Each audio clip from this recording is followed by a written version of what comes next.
आज हम आप लोग के साथ शेयर कर रहे हैं बहुत ही डिलीशियस चावल की खीर की रेसिपी। बहुत कम ही लोग होंगे जिन्हें ये खीर पसंद ना हो। कोई भी खुशी का मौका हो या कोई अचानक आ जाए तो झटपट से बनकर ये खीर तैयार हो जाती है। बनाने में जितनी ही ज़्यादा आसान, खाने में उतनी ही ज़्यादा टेस्टी। हम इसे सिर्फ बनाएंगे दूध से, ना हमने इसमें मिल्क पाउडर का इस्तेमाल किया है और ना ही खोए का और ना ही कंडेंस्ड मिल्क का। इसके बावजूद भी ये खीर बहुत लाजवाब बनेगी। आप एक बार मेरे तरीके से बनाइएगा, इंशाल्लाह उम्मीद है आपको ज़रूर पसंद आएगी। अस्सलाम वालेकुम, कैसे हैं आप लोग? उम्मीद है आप अपने घरों में शाद और आबाद होंगे। मैं हूँ फरहाना, घर का जायका विद फरहाना में आपका वेलकम करती हूँ। तो चलिए शुरू करते हैं। इसके लिए हमने 1.25 लीटर के करीब फुल फैट मिल्क ले लिया है, जो कि पहले से गर्म हुआ है। आप चाहें तो कच्चा भी डायरेक्ट इस्तेमाल कर सकते हैं। इसके अलावा हमने कुछ ड्राई फ्रूट ले लिए हैं, पिस्ता, बादाम, काजू और किशमिश। 1/3 कप हमने चावल ले लिए हैं, तो हमने छोटे चावल लिए हैं। अब चूल्हे पे रख देते हैं एक पतीले को। मोटे तलवे का बर्तन आप हमेशा इस्तेमाल करें। थोड़ा सा पानी डाल देंगे, उसके बाद ये दूध शामिल कर देंगे। पानी डालने से दूध पेदी में चिपकता नहीं है और हम लगातार दूध को चलाते रहेंगे। जब भी आप कोई मीठा बनाएं तो दूध को लगातार चलाएं, वरना ये पेदी में चिपकने लगते हैं और उससे आपका मीठे का जायका बिल्कुल ही ख़राब हो जाता है। अब हमने जो चावल लिया, इसे ना हमें भिगोना है और ना ही धुलना है। तो हम कोई भी टिश्यू पेपर या आप कॉटन का कपड़ा ले लें, उसमें अच्छी तरह से मसल कर इस तरह से चावल को पोंछ लें ताकि इसकी डस्ट वगैरह निकल जाए। तो देखिए दूध में हमारे उबाल आ गया है। हम इसे बिल्कुल स्लो कर देंगे, स्लो फ्लेम करके रख देंगे ताकि ये धीरे धीरे पकते हुए थोड़ा सा गाढ़ा हो जाए और थोड़ा सा इसका कलर भी लाल हो जाए, ब्राउन हो जाए। इससे बहुत ही ज़बरदस्त सा टेस्ट आता है। लेकिन आप बीच में इसे चलाते ज़रूर रहें, छोड़ना दें ताकि ये पेदी में चिपके नहीं। तो जब तक कि दूध हमारा इधर पक रहा है, दूसरी तरफ हम चूल्हे पे रख देते हैं पैन को और उसमें डाल देंगे 1 टेबल स्पून के करीब घी। और इसमें अब हम डाल देंगे जो चावल थे। इन्हें हम मीडियम टू स्लो हीट पे फ्राई करेंगे, बिल्कुल धीमी आंच पे चलाते हुए। ये धीरे धीरे बहुत अच्छी तरह से भुन जाएंगे। हम इसे जलाना नहीं है, हल्का सा गोल्डन कलर देना है ताकि चावल फूल जाएं। तो चावल हमारे तैयार हैं, देखिए मुरमुरे की तरह हो गए हैं। इसे एक प्लेट में हम निकाल लेते हैं और ठंडा होने देते हैं।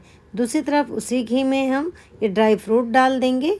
एक्स्ट्रा घी डालने की ज़रूरत नहीं है, सारे ड्राई फ्रूट एक साथ डालेंगे किशमिश को छोड़कर और अच्छी तरह से भूनेंगे कि इसमें ताकि अच्छी सी खुशबू आ जाए 2 से 3 मिनट तक के लिए। तो ड्राई फ्रूट भून चुके हैं, हम इन्हें निकाल लेते हैं। अब जो किशमिश थी उसे हम अच्छी तरह से धुल लेंगे। किशमिश आप धुल ज़रूर लिया करें, उसमें मिट्टी बहुत होती है, वरना आपके मीठे का जायका पूरा ख़राब हो जाएगा। अब इसे भी हम पैन में डाल देंगे थोड़ा सा घी डालकर और स्लो टू मीडियम हीट पे इसे फ्राई करेंगे 2 से 3 मिनट तक। किशमिश देखिए फूल गई, हम इसे निकाल लेते हैं। अब चावल ठंडे हो चुके हैं, हम इन्हें एक मिक्सी जार में शिफ्ट कर देंगे। और थोड़े से काजू हमने ले लिए थे साबुत, उसे भी रोस्ट कर लिया था। साथ में हम एक दरदरा सा पाउडर बना लेंगे। हमें बारीक नहीं पीसना है, देखिए बिल्कुल इस तरह से दरदरा सा पीसना है।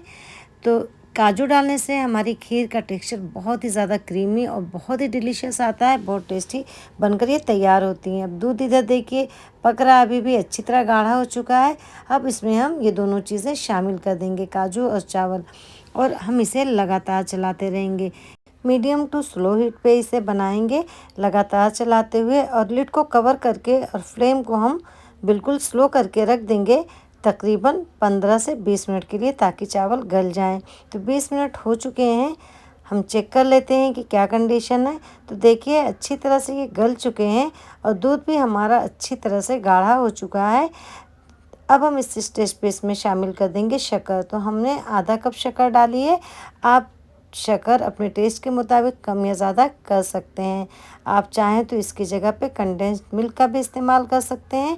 शक्कर डालने के बाद शक्कर अपना थोड़ा पानी छोड़ती है तो खीर थोड़ी सी पतली हो जाती है।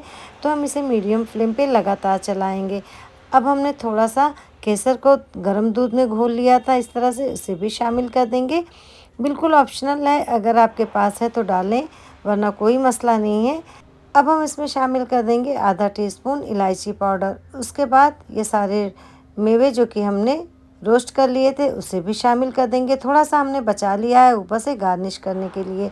तो खीर हमारी तैयार है, बहुत ही ज़्यादा यम्मी, बहुत ही डिलीशियस। आप ट्राई ज़रूर करिएगा, इंशाल्लाह उम्मीद है आपको ज़रूर पसंद आएगी। देखिए कितनी थिक सी और कितना अच्छा सा इसका कलर आया है।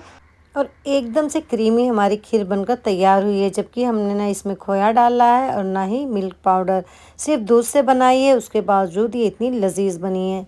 जब हम दूध को स्लो हीट पे पकाते हैं और गाढ़ा करके बनाते हैं और घी में चावल को पहले भून लेते हैं, तो उससे हमारी खीर बहुत ही ज़्यादा लाजवाब बनकर तैयार होती है।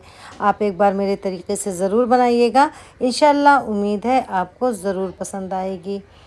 रेसिपी पसंद आए तो फीडबैक ज़रूर दीजिएगा। अब इसे हम कटे हुए बादाम और पिस्ते से गार्निश करेंगे।